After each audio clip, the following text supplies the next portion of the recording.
tardes, amigos, amigas, niños y bueno, como decía en Cuba, papaditos y abuelitos, todos aquellos que nos observan en esta tarde. Hoy vamos a tocar un tema que no solo es muy interesante, sino también es más que importante en el momento actual de la historia de la humanidad y queremos poner nuestro pequeño granito de arena para tratar de ayudar a entender las razones del por qué es un tema tan importante. Vamos a tocar algunos puntos para tratar de aclarar lo más posible la explicación al respecto. Les traigo una presentación para entonces poder profundizar en algunas cositas y tratar de entender un poquitito mejor. Bueno, aquí tenemos nuestro hermoso planeta.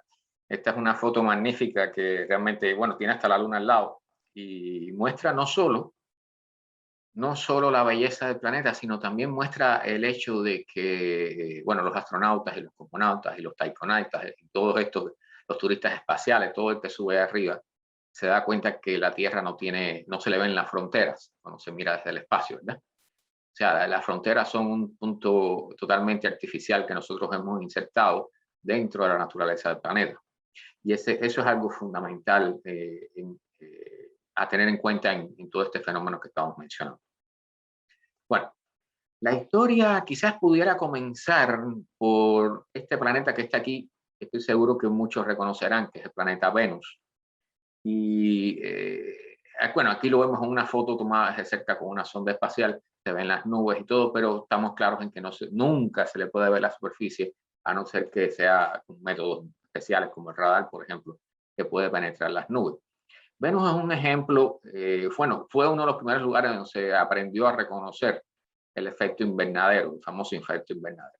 Y Venus es una muestra de lo que le llaman un efecto invernadero en corrida, o sea, totalmente disparado y que va hacia el extremo de lo totalmente ajeno a la vida, o sea, enemigo de la vida completamente. Uno de los grandes señores fue nada más y nada menos que Carl Sagan, fue de los grandes iniciadores de todo este tema. Y aquí vemos una especie de imagen ahí abajo a la derecha de lo que es Venus hoy en día. Pero tenemos una imagen real. Esta es una imagen real de Venus. En Venus hay una capa de nubes muy gruesa, la atmósfera es prácticamente de dióxido de carbono, por lo tanto, de dióxido de carbono, vamos a repetirlo, por lo tanto, el calor que entra ahí prácticamente se queda allá adentro. Entonces, en Venus, la temperatura en la superficie es suficiente para fundir el plomo, ¿okay? No para freír huevos, sino para fundir el plomo, un metal. ¿Okay? Entonces, esta es una de las pocas fotos que tenemos de la superficie de Venus tomadas por las sondas Venera, las sondas soviéticas de los años 70 y 80 que lograron aterrizar y sobrevivir unos minutos allí al infierno que es Venus. En Venus hay zonas donde llueve, zona de la atmósfera donde llueve ácido sulfúrico. Eso es un verdadero infierno. La presión equivale a 1 kilómetro bajo la superficie del mar. ¿Okay?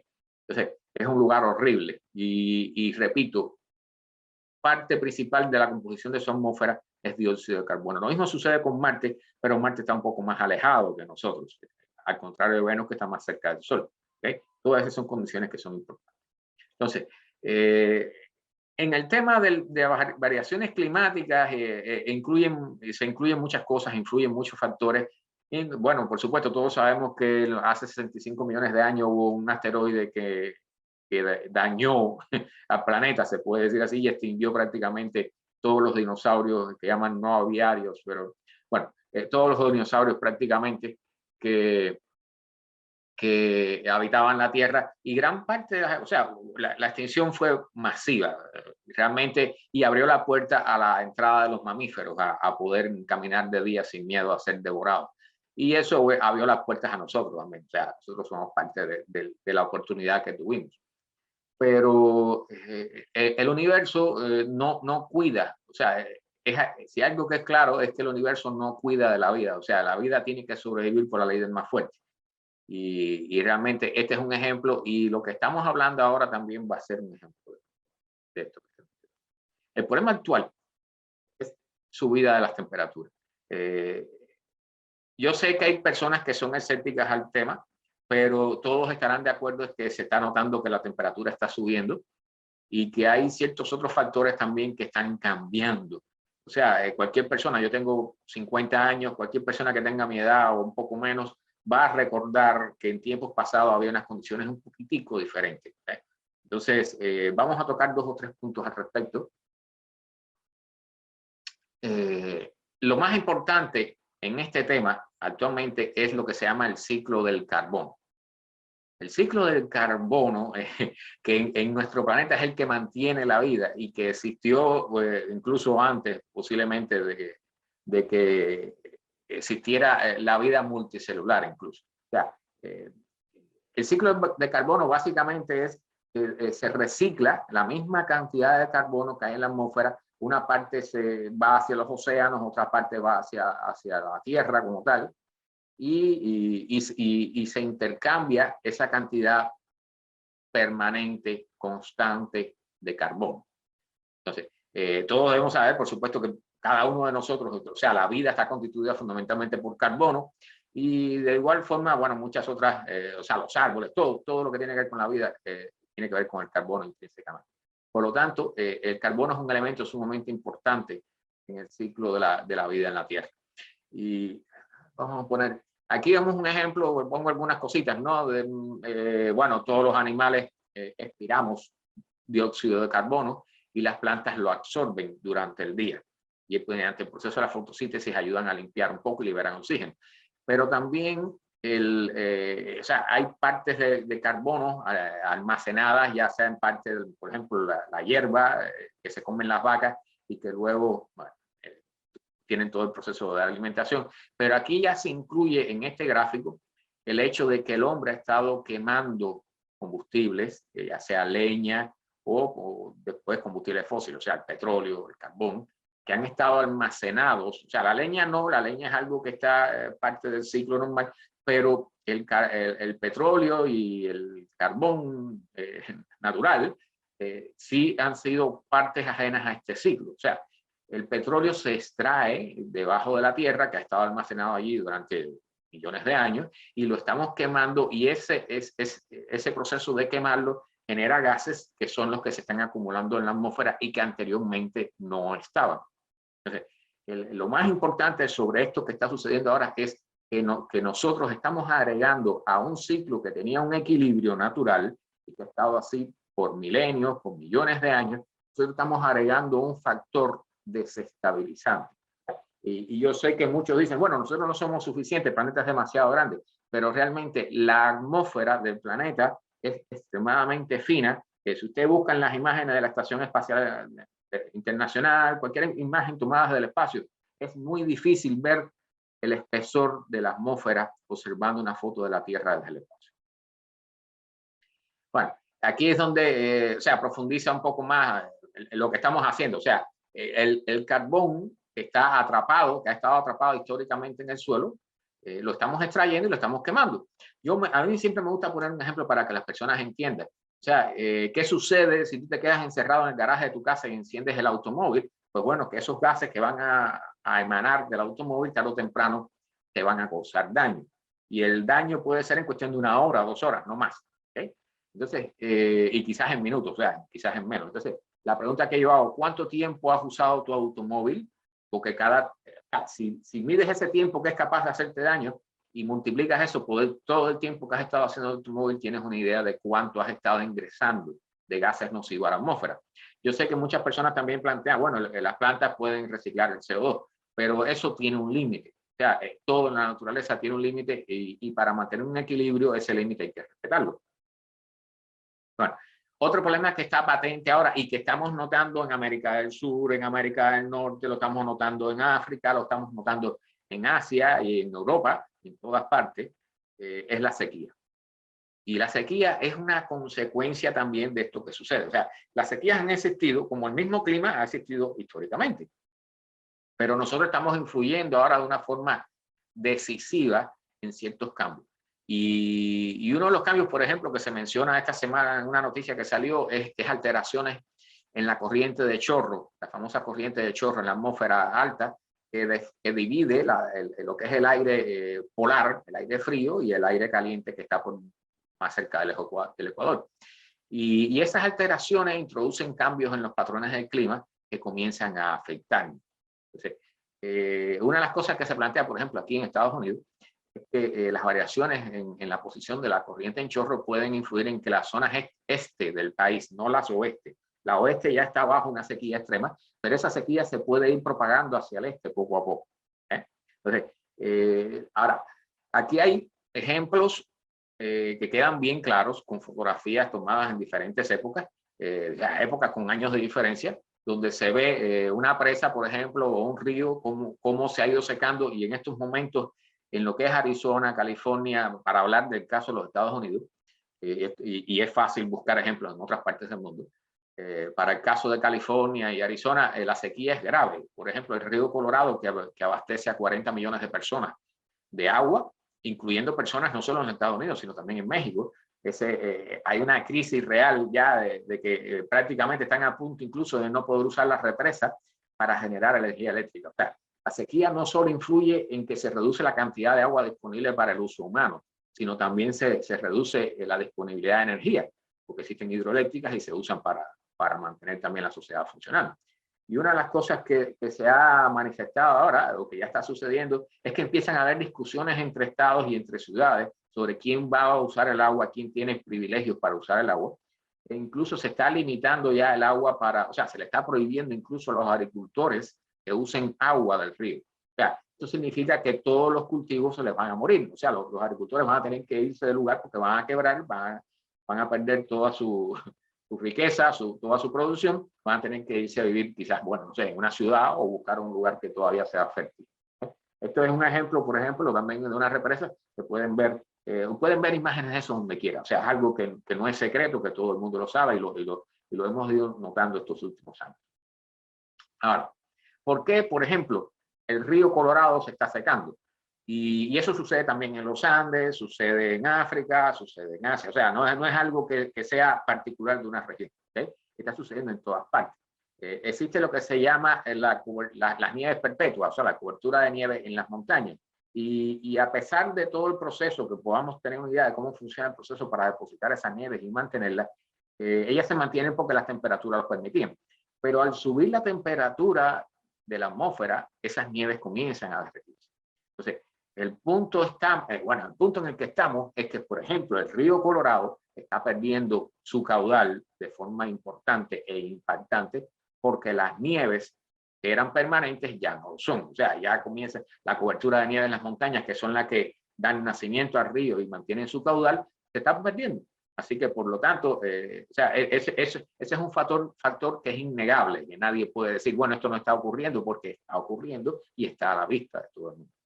Entonces, por ejemplo, estos casos de las nieves perpetuas, los glaciares, vamos a mencionarlos también. O sea, todos los pueblos de la costa de los Andes, por ejemplo, que dependen para suministro de agua, dependen de las nieves perpetuas, poco a poco se tienen que ir deshabitando y van a tener que irse esas personas a vivir en las ciudades, lo cual, por supuesto, genera una serie de problemas como el aumento del precio de los alquileres en las ciudades, el aumento de la necesidad de vivienda, o sea, hay más personas y hay menos viviendas, son las mismas viviendas de siempre, pero aumenta la cantidad de población. Y también el aumento de la población esta que vive marginalizada, o sea que vienen migrando de pueblos que no son ricos, que son pueblos pobres generalmente, y que al quedarse sin agua, pues tienen que irse a vivir en los alrededores, en los barrios más bajos de las ciudades importantes. Aquí vemos, por ejemplo, cómo a la derecha vemos una foto de hace unos años atrás y a la izquierda una foto más reciente, cómo se ha ido perdiendo la cobertura de nieve. Y al perderse la cobertura de nieve en estas montañas en California, pues se pierde el agua de los ríos. Y al perderse el agua de los ríos, pues nos quedamos sin agua en las ciudades. Y eso las personas, o sea, lo están empezando a notar ahora, pero hace un año atrás, o 2 años atrás, o 5 años atrás no le hacían caso y no les preocupaba porque no lo sentían.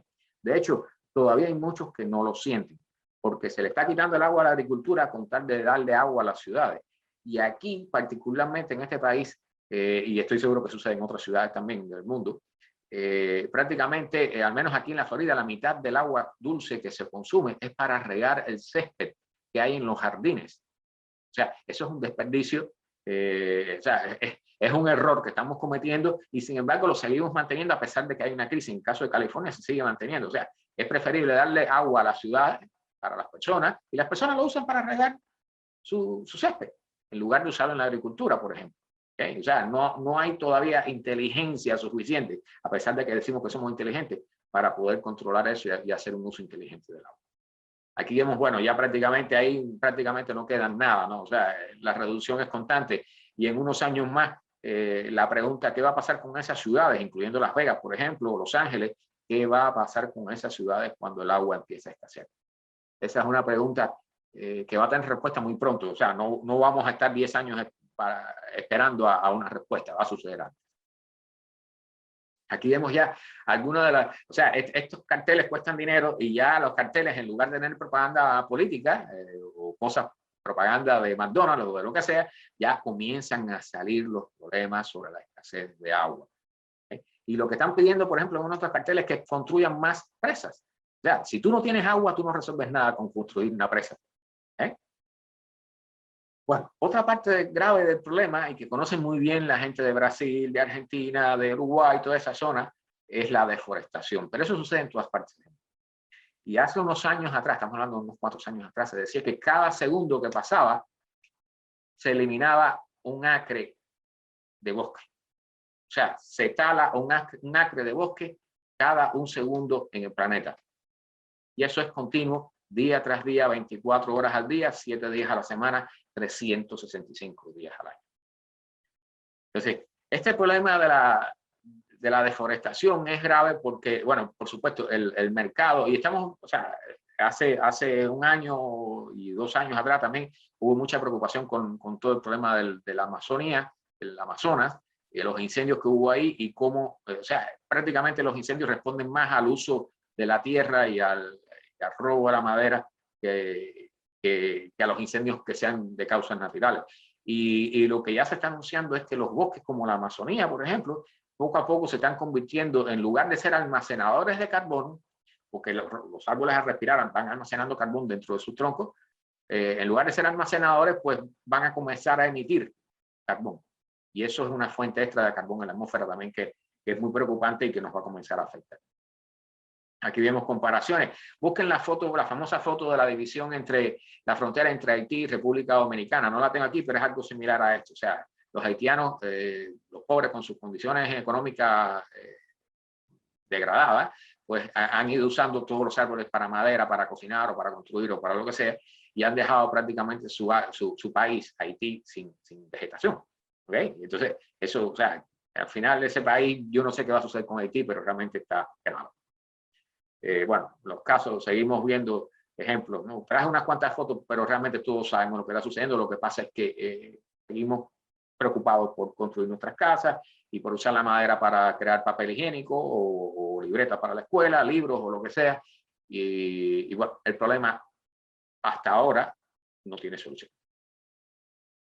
Bueno, parte de esta problemática es que la combinación de sequías con altas temperaturas y además algo que o sea, los incendios forestales son mucho más notables ahora, ocurren más frecuentes y son mucho más intensos y más difíciles de apagar. Entonces, aquí en California, que es el caso que siempre traigo, aunque eso sabemos que ocurre en otros lados, pero aquí se han perdido pueblos enteros por causa de los incendios.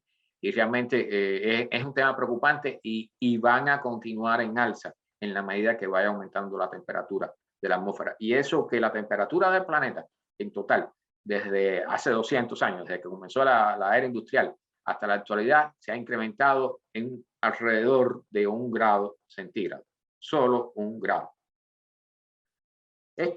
Aquí voy a tocar solamente brevemente porque es algo que todo el mundo pienso que conoce. O sea, si usted ha estado en la ciudad a mediodía y si toca el cemento, el concreto que hay en el piso, en la acera o en las calles, el asfalto de las calles o el concreto con que están hechas las edificaciones, está caliente. Porque realmente las ciudades son un punto de calor. O sea, lo que nosotros construimos con nuestras ciudades son islas de calor, que es como se conoce ese fenómeno. Y aquí, bueno, más o menos la explicación de por qué eso sucede, incluso durante la noche. O sea, se generan fenómenos muy curiosos donde llueve solamente en la ciudad o al revés, llueve en los alrededores y no llueve en la ciudad. O sea, hay fotos de eso muy interesantes que la pueden buscar en internet. Y realmente este fenómeno de la isla urbana de calor realmente es interesante, pero también es preocupante. Aquí vemos, bueno, cómo sucede eso, incluyendo la noche, o sea, no solo el día, sino que ese calor permanece cerrado en la ciudad durante la noche y crea condiciones que nos desfavorecen y nos provocan problemas. Esto es una consecuencia, esta foto que parece más bien una explosión nuclear y que es realmente una lluvia, pero una lluvia muy especial. O sea, en la medida que la atmósfera se calienta, todos saben, por ejemplo, que si usted tiene un café con leche frío y un café con leche caliente, usted le puede disolver mayor cantidad de azúcar en el café con leche caliente que en el café con leche frío, ¿verdad? O sea, cuando usted quiere disolver algo, usted calienta el líquido. Si quiere disolver mayor cantidad de sal o mayor cantidad de azúcar en el agua, pues lo calienta y eso ayuda a que se disuelva y genera, absorbe mayor cantidad de lo que sea, azúcar o de sal. Bueno, en la atmósfera sucede lo mismo. En la atmósfera, cuando se calienta, puede absorber mayor cantidad de humedad. La cantidad de humedad que puede soportar es mayor.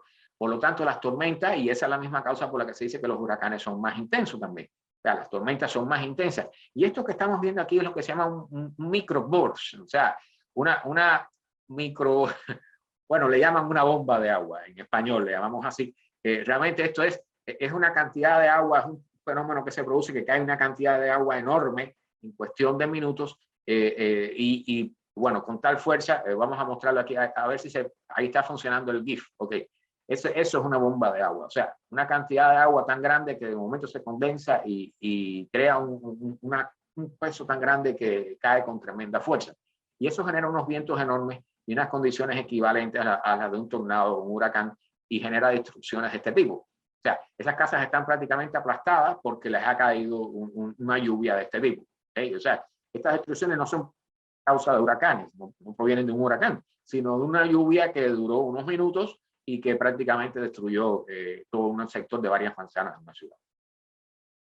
Bueno, la otra parte del problema, y que ya todos sabemos también, porque es noticia, es la pérdida de hielo en el polo norte, la parte ártica del planeta. Y bueno, con la preocupación de que se van a extinguir los osos polares y todo eso, eso ha traído una serie de consecuencias también que ya están funcionando. O sea, la mezcla de los osos polares con osos grises en Rusia, por ejemplo, porque están bajando porque no tienen dónde vivir porque están perdiendo el hielo y están bajando hacia el territorio, o sea, hacia las tierras de Rusia, por ejemplo, y también está ocurriendo en Canadá. Entonces, el problema este de la pérdida de hielo en la parte norte del planeta es otra parte grave del problema porque tiene un ciclo que lo que se le llama retroalimentación. O sea, por ejemplo, cuando tú estás en una fiesta y tienes un equipo de audio con una bocina grande y un amplificador oyendo música, si vienes conectado a un micrófono y lo acercas a la bocina, ¿qué sucede? Se escucha un pitido, un pitido porque la señal del altavoz entra por el micrófono y todo eso se amplifica y se amplifica y se vuelve a amplificar y ese ciclo de retroalimentación refuerza la señal hasta que o se rompe la bocina, ¿okay? O ya tú quitas el micrófono porque no lo soportas en los oídos. Entonces, en el Polo Norte sucede uno de estos ciclos, porque hay muchos, y hay algunos que probablemente no conocemos todavía.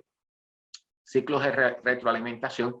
En el caso del hielo, bueno, a la vez que el hielo se descongela, el hielo, como es brillante, es blanco, muy brillante, refleja la luz del sol y el calor del sol hacia el espacio.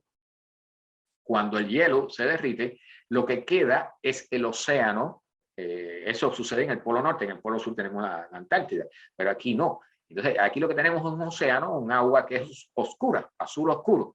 Y por lo tanto, al irse el hielo, el calor y la luz del sol puede penetrar en el agua directamente y como es un agua oscura, absorbe el calor. Entonces, parte de eso, bueno, una parte de ese calor fundamentalmente va hacia el agua, otra parte se queda en la atmósfera y en la medida que se derrite más hielo, se acumula más calor y el calor derrite más hielo y por lo tanto se vuelve a acumular más calor. Y eso es un ciclo, lo que se llama una realimentación positiva. Y eso está en funcionamiento hace muchos años. Como viendo, aquí les pongo algunos ejemplos, pero realmente eso todo el mundo lo sabe. Groenlandia particularmente está en un proceso de derretimiento horrible y aunque vamos a estar muchos años así, incluso pudiera afectar la cantidad de agua dulce que está proveniendo del derretimiento de Groenlandia, pudiera afectar la famosa corriente del Golfo, el Gulf Stream, como la llaman. Y si esa corriente se afecta, las consecuencias pudieran ser muy graves. O sea, Europa, por ejemplo, se comenzaría a congelar más a menudo, tendría inviernos más violentos, más fríos, y en el caso de la costa este de los Estados Unidos, toda esa agua que va normalmente hacia Europa, que se comenzaría a frenar, pudiera crear inundaciones en la costa este de los Estados Unidos.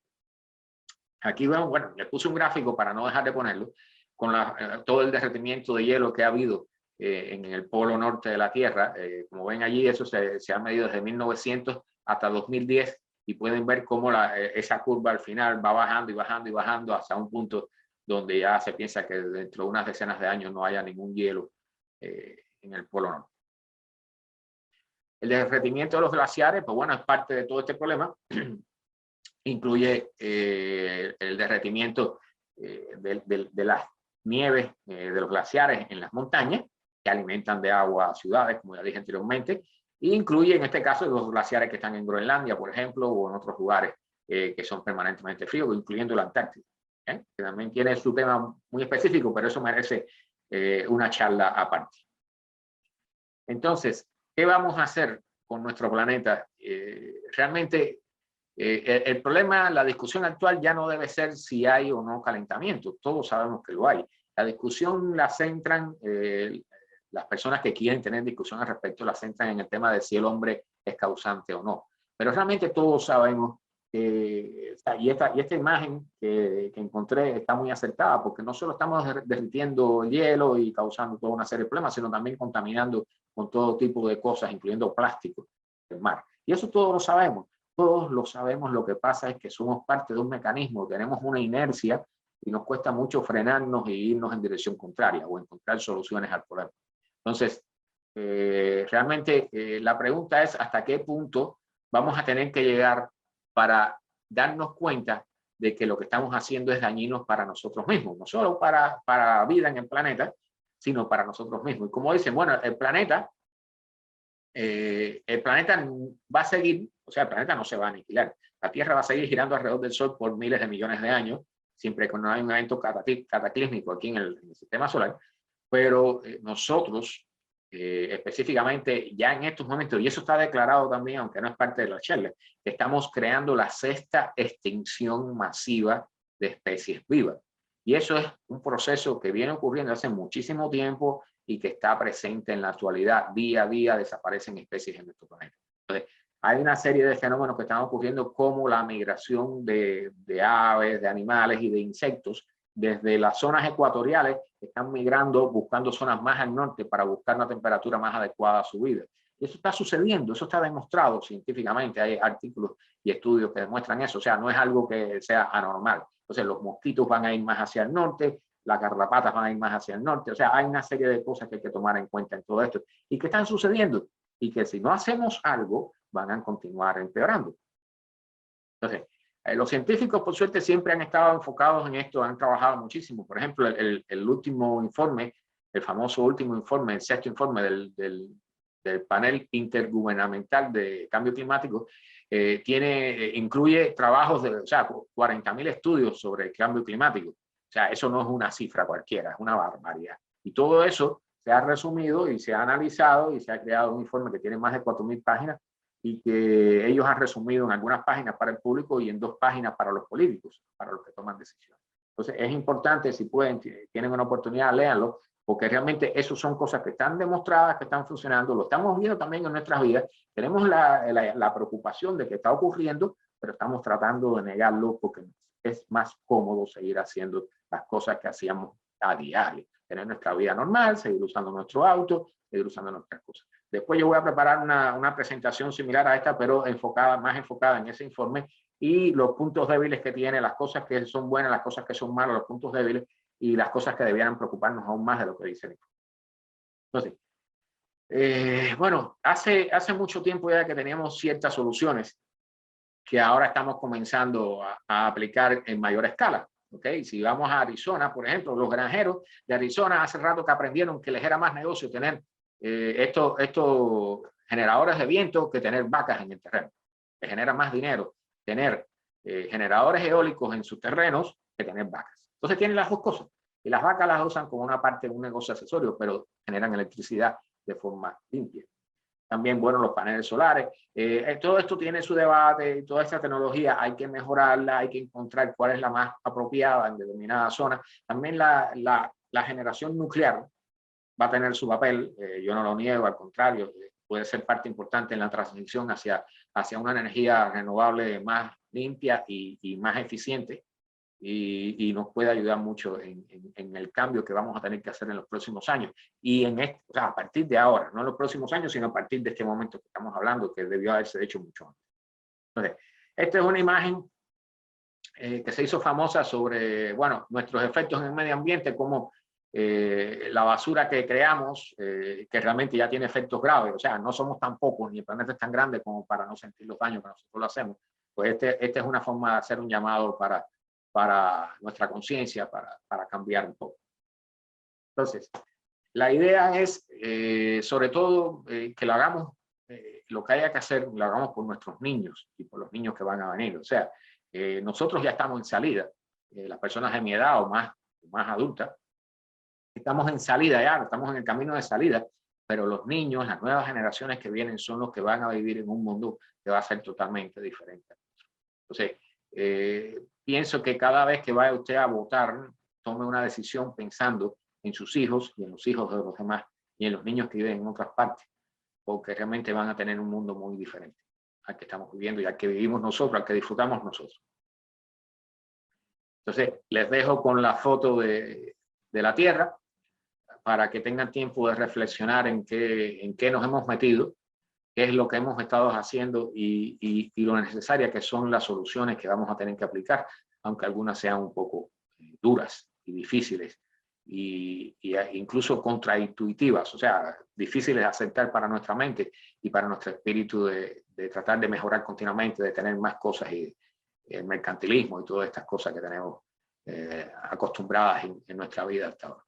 Muchas gracias y bueno, si tienen alguna pregunta, yo voy a revisar el Facebook a ver si hay alguna pregunta y si no, pues damos por finalizada la charla.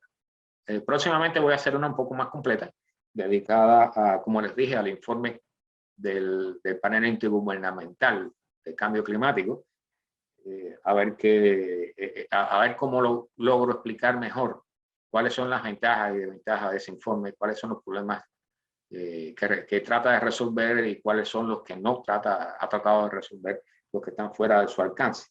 ¿Okay? Así que nada, muchas gracias por participar, gracias por venir a esta pequeña charla que trata de acercarnos un poquito a la realidad que estamos viviendo y en las próximas voy a enfocar los temas en lo que vamos a vivir, si todo marcha y si no actuamos a tiempo con respecto a lo que está sucediendo. Muchas gracias a todos y nos vemos en la próxima actividad.